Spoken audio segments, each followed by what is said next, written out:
Ladies and gentlemen, please join me in welcoming to the stage one of the most impactful vice presidents our nation has ever had, Vice President Mike Pence.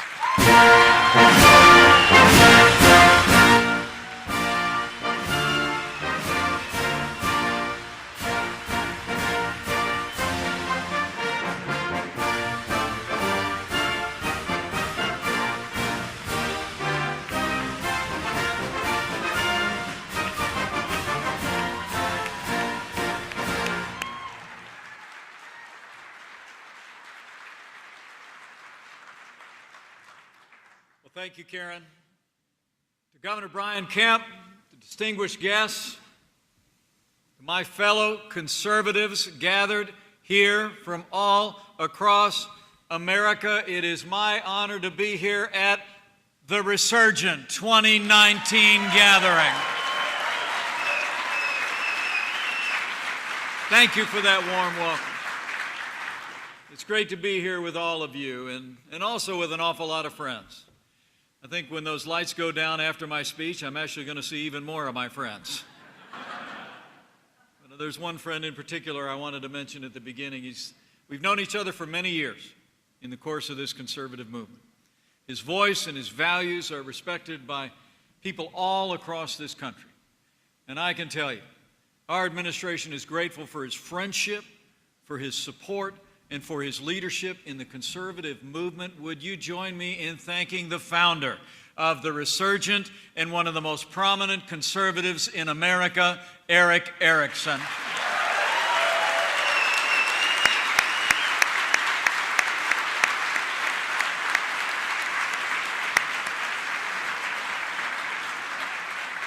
And let me also say what a privilege it is for me to be back in Georgia with another friend of mine.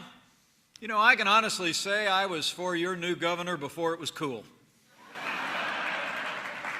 Since taking office earlier this year, he stood strong for jobs, he stood strong for families, and he stood strong for Georgia values. Now he's one of the most popular governors in America. Let's hear it for Governor Brian Kemp.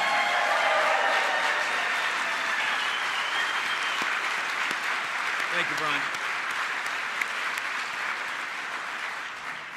And speaking of friends of mine, let me mention one more. He and I were talking late last night. We spent a little bit of time on the road yesterday in Cincinnati, but he wanted me to pass along his greetings and his gratitude. He's a man who gets up every day and fights for the conservative values and principles that have always made America great and are making America great again. I bring greetings from the 45th President of the United States of America, President Donald Trump.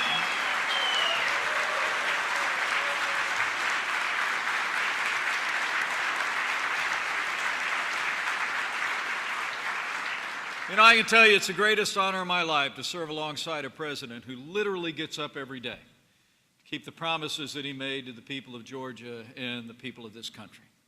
You know, the president once said, all of you are part of a movement, in his words, that's, quote, reclaiming our future, rebuilding our country, restoring our destiny, and renewing our values.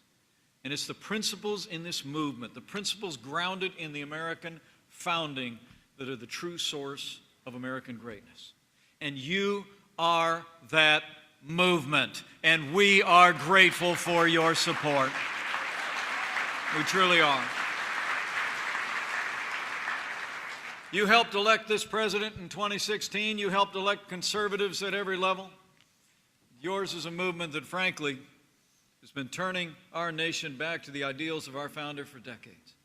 You know, I first ran for Congress back in 1988 when Ronald Reagan was president and I had dark hair. But I saw then the difference the conservative movement had made, turning our nation around in the 1980s. And in all the years since, you have never relented. And because of all of you, starting in 2016, conservative principles are resurging all across America and reviving the greatness of this nation. It really has been a renewal of conservative leadership from the White House to state houses here in Georgia and all across the country. And we couldn't be more grateful. You know, when I think of the last 2.5 years of our administration, I think there's only one way you can describe it. I think it's been 2.5 years of action. It's been 2.5 years of results. It's been 2.5 years of promises made and promises kept, and we're just getting started, Georgia. I mean, think about it. In just 2.5 short years, we cut taxes across the board, we rolled back red tape, we've unleashed American energy, and we forged trade deals that are free and fair and finally put American jobs and American workers first. And the results are truly remarkable. As the job report today confirms, since Election Day 2016, businesses large and small across America have created 6.2 million new jobs.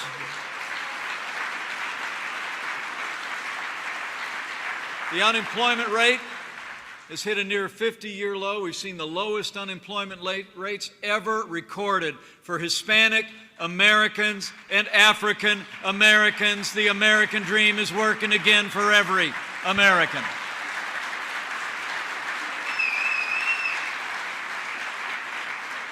And wages are rising. Wages are rising across the board. Yesterday I was in South Central Pennsylvania at the only crane manufacturer in the United States that's American-owned and American-produced.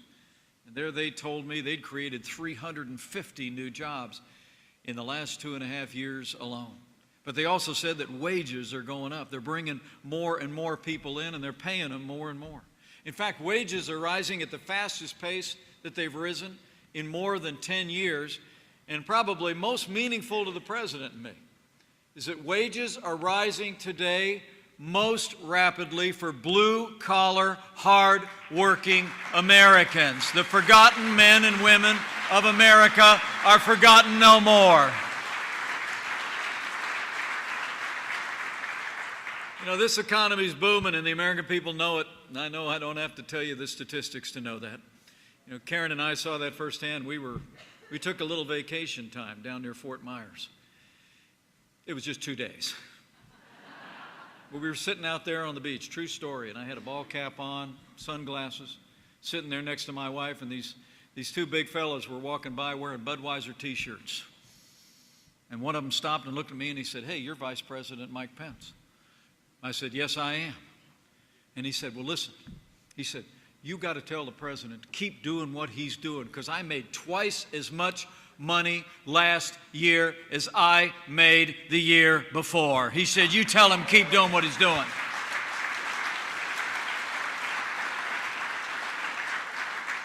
And then he took 2 steps away and turned around and he said, "And I don't know what you do, but keep doing what you're doing too."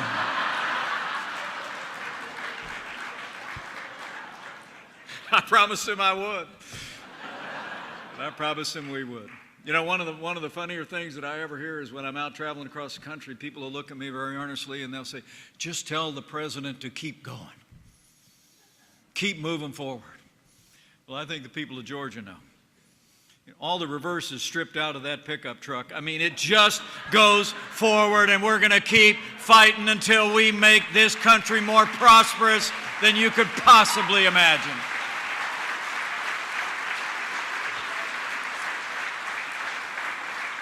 So jobs are back, confidence is back. In a word, America is back. But we're just getting started.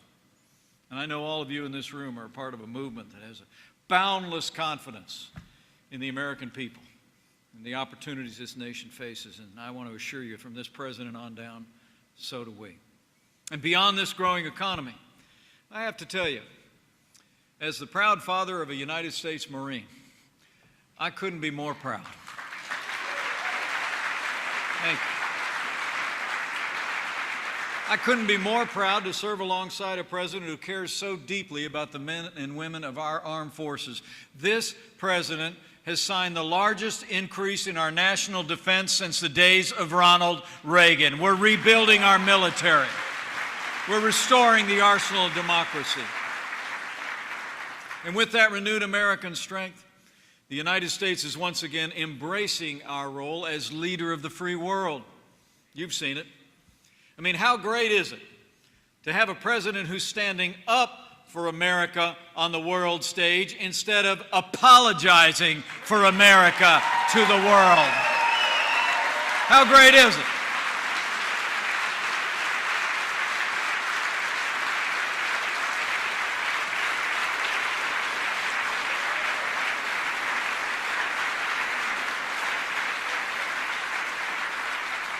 And under President Trump's leadership, we're standing with our allies and we're standing up to our enemies. Our NATO allies are contributing more to our common defense than ever before. And earlier this year, at the direction of our Commander-in-Chief, the United States Armed Forces captured every last inch of territory controlled by ISIS in Syria. They did it. We've also stood strong with our allies in the Indo-Pacific against those who would challenge a free and open seas. In the Middle East, we put Iran on notice. We withdrew from that disastrous Iran nuclear deal, and this president has brought Arab countries together to confront and isolate Iran as never before. And President Donald Trump did what no American president before him was willing to do when he moved the American embassy to Jerusalem, the capital of the state of Israel.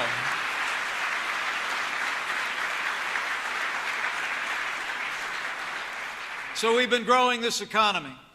We've been providing for the national defense. We've been standing with our allies and standing up for our values at home and abroad. You know, this president has also stood strong for the ideals and principles that conservatives have cherished throughout the history of this movement. The ideals enshrined in our founding documents, in our Constitution and our Bill of Rights. And I'm proud to report to you that this president has appointed more conservatives to our federal Court of Appeals than any president in American history. 140 judges and counting, including Justice Neil Gorsuch and Justice Brett Kavanaugh.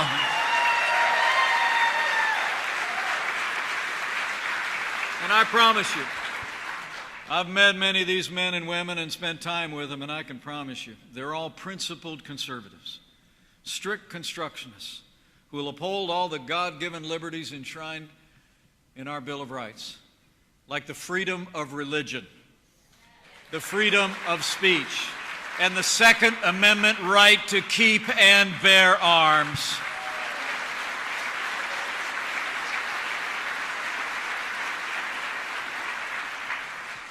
And I got to tell you as well, while we stood for liberty, the rule of law, the foundation of our constitutional liberties, I couldn't be more proud to serve as vice president to a president who stands without apology for the sanctity of human life. President Donald Trump is the most pro-life president in American history. It's true.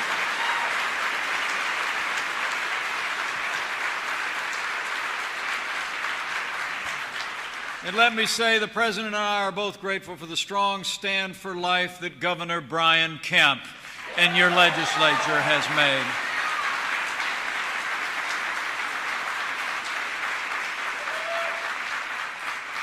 So the past 2.5 years have been about action.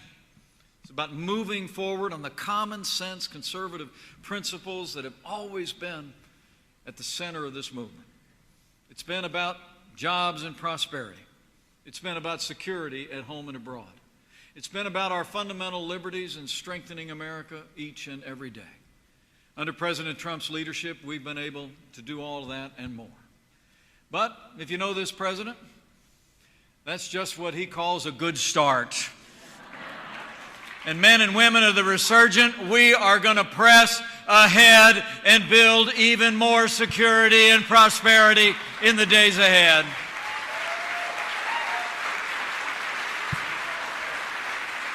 Because frankly, we got a lot more work to do.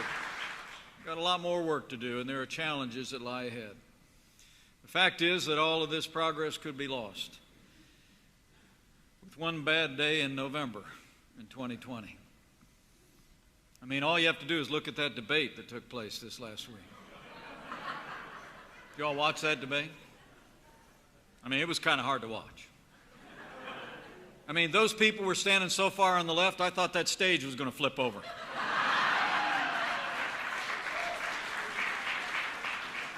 Anybody with me? I mean, but seriously, today's Democratic Party is dominated by left-wing liberals who aren't interested in the agenda that we've seen reviving the American economy and making America stronger. These are left-wing liberals who want higher taxes, open borders, and they want to give free health care to illegal immigrants. It's amazing to think that 10 years ago, President Obama promised that Obamacare would, as he said, not apply to those who are here illegally. But today, every major Democrat candidate for president has promised to offer free taxpayer-funded health care to illegal immigrants. And many have even promised to decriminalize illegal immigration altogether. That's nothing short of open borders, men and women. Now, let me be clear. Those who advocate open borders and free health care for illegal immigrants are making the crisis of illegal immigration worse. And they're making it easier for human traffickers to exploit vulnerable families. The American people know the answer is to secure our border, enforce our laws, and close the loopholes that human traffickers are using to entice those vulnerable families to take the long and dangerous journey north. That's why President Trump declared a national emergency. That's why we secured nearly $5 billion in humanitarian aid after months where Democrats said it was a manufactured crisis. And that's why we've already started to build that wall on the southern border of the United States. Well, I'll make you a promise. Whatever these candidates for the Democratic nomination say, or whatever liberals in Congress want to do to continue to obstruct our efforts, we're going to secure our border. We're going to end this crisis. We're going to reform our laws, and we're going to fix this broken immigration system once and for all.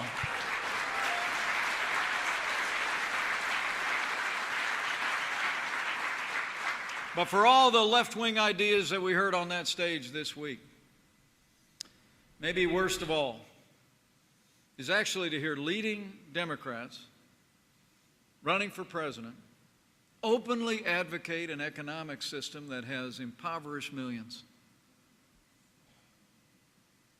and robbed the liberties of generations under the guise of the Green New Deal and Medicare for all.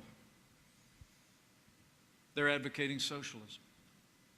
But all of you conservatives gathered here know well, it was freedom, not socialism, that gave us the strongest and most prosperous nation in the history of the world. It was freedom.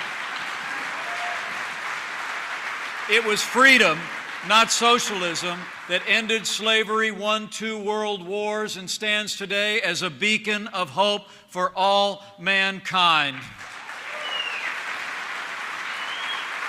And it was freedom, not socialism, that's moving us beyond the prejudices of the past to create a more perfect union and extend the blessings of liberty to every American, regardless of race or creed or color. And so I say to my fellow conservatives, the moment America becomes a socialist country is the moment America ceases to be America. So we must say, as the President said with one voice, America will never be a socialist country.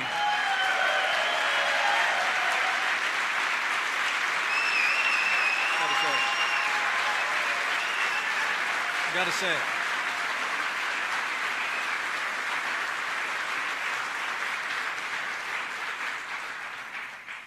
You know, Margaret Thatcher might have said it best. She said the problem with socialism is you eventually run out of other people's money. And we got to tell that story, men and women. Because, you know, it's not going to be enough just to win the next election. We got to win the next generation. We got to go tell the story to younger Americans about the truth about socialist policies. I mean, the truth is, you know, what Medicare for all really means is quality health care for none. And the only thing green about the Green New Deal is how much green it's going to cost all of us if they ever pass it into law. We got to tell the truth on it. You know, there's an old saying that the definition of insanity is trying the same thing over and over again and expecting a different result. We got to tell this rising generation here in Georgia and all across America. Socialism has been tried in dozens of countries all over the world, and it's still being tried today in places like Venezuela. Socialism has never worked before. It doesn't work now, and the American people must reject socialism and embrace freedom with renewed vigor and energy, and I know we will.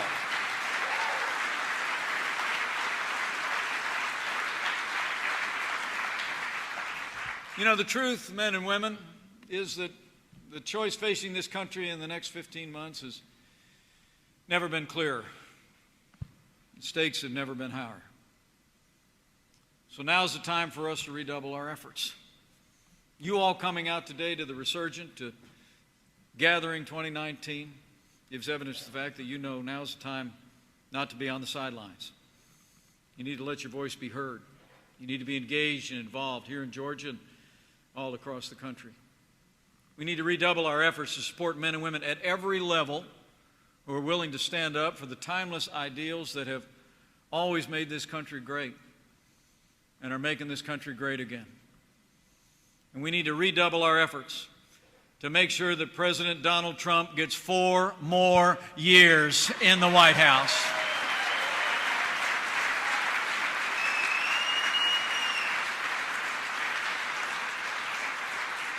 You know, 4 more years means more jobs. 4 more years means more judges. 4 more years means more support for our troops. And it's going to take at least 4 more years to drain that swamp.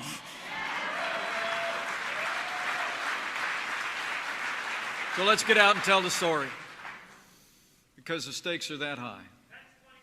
You know, President Reagan used to say, memorably, freedom is never more than 1 generation away from extinction. And the truth is that you all understand that. That's why you're here. And I know that you're going to bring that energy and that determination that brought you here today, that great American spirit that's been present throughout this conservative movement, throughout my lifetime, and throughout the generations, to the cause of the days ahead. And I want to thank you for the honor of coming out today and the honor of giving me such a warm Georgia welcome. I really do. You know,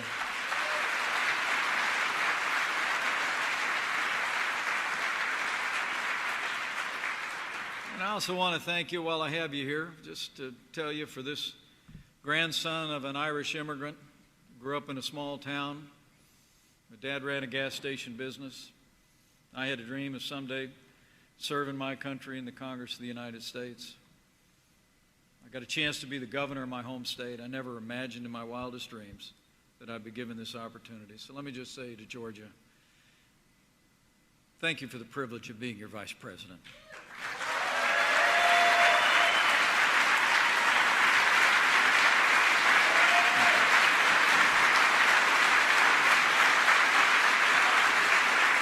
I can't describe to you what it means.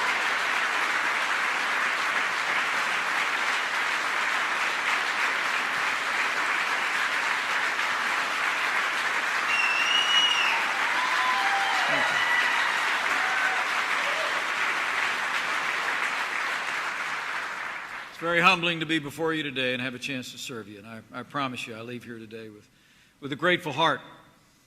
Grateful for the support that I see here today. Grateful for the support of the people of Georgia, past, present, and future. And I leave here today with renewed confidence. I'm confident that we're going to continue to build on the resurgence that's happening all across Georgia and all across America. resurgence of common sense conservative principles put into practice that are making our communities, our states, and our nations more prosperous and secure. And as I look out across this crowd, I know that the future of this movement is also bright. But I want to say, remember, each one of you has a role to play. So let your voice be heard in the days ahead. Go and tell freedom's story. Go talk about what we've been able to accomplish in the last 2.5 years.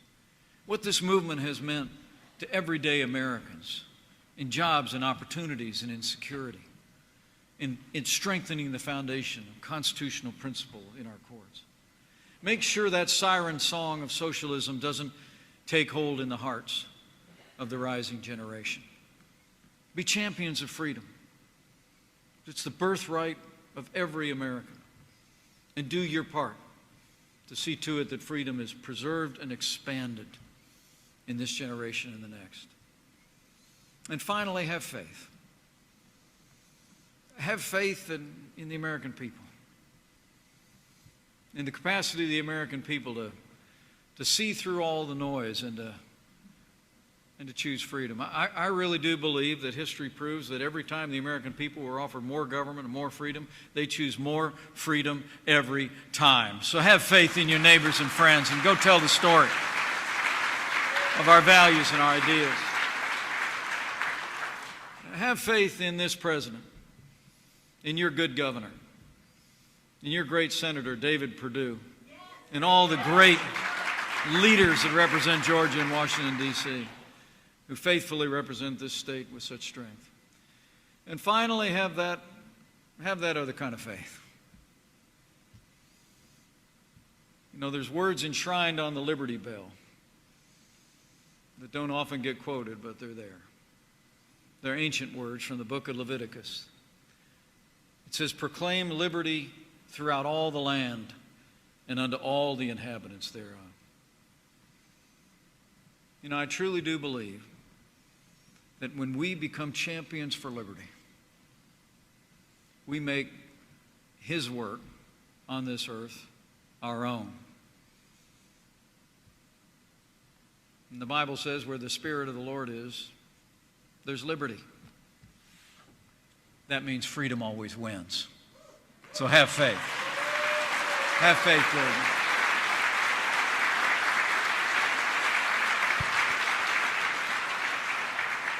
So men and women of the Resurgent, thank you again for such a warm welcome. I look forward to meeting as many of you as time permits. Keep on fighting. We'll keep on fighting. And we'll keep on winning. And we're going to make Georgia and America more prosperous than ever before. We're going to make Georgia and America safer than ever before. And working together with this president, with this governor, with all our fellow conservatives in this state and nation, we're going to keep making America greater than ever before. Thank you very much. God bless you. God bless Georgia. And God bless the United States of America.